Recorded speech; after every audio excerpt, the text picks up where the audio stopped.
Right to education mapung phana changdriba PHAOBA government polytechnic ki Maheiroi Singna Khongjang Changsinkhigani Kananasu Thingba Ngamloi HAINA Maheiroi Singgi MAIKEIDAGI PHONGDORAKLI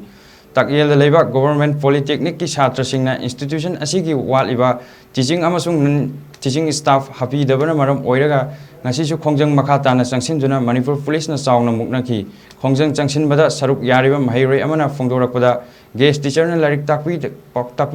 award pamenba ngamnaktre amadi anau education system lakpana hapsil lakpa subject singi oja laitabana institution asigi Maheiroi singi tungi punsi ama usilaktre sahi kun hena oja watpa amadi tongan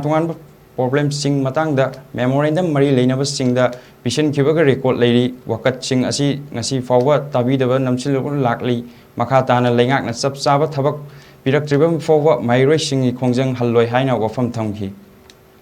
se ramtani yengsin bidre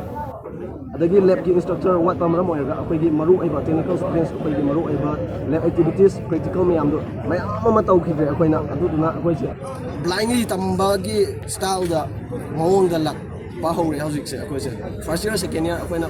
ojasing na di yana ba yam tawbi adubo aduki matik penja khidre ojanu su pendre ta aiba ojasing su pendre moigi mensilaga tak penina moi subject na to bi da moina to equipments atang ba gari atang ba mang bagi case aduki matik yam kre FIR chanba mayam yaw kre adubo security chokidar wat bagi maram oiraga tholak pang tani se do hapiu gari lab equipments lab ki matang kana atang ba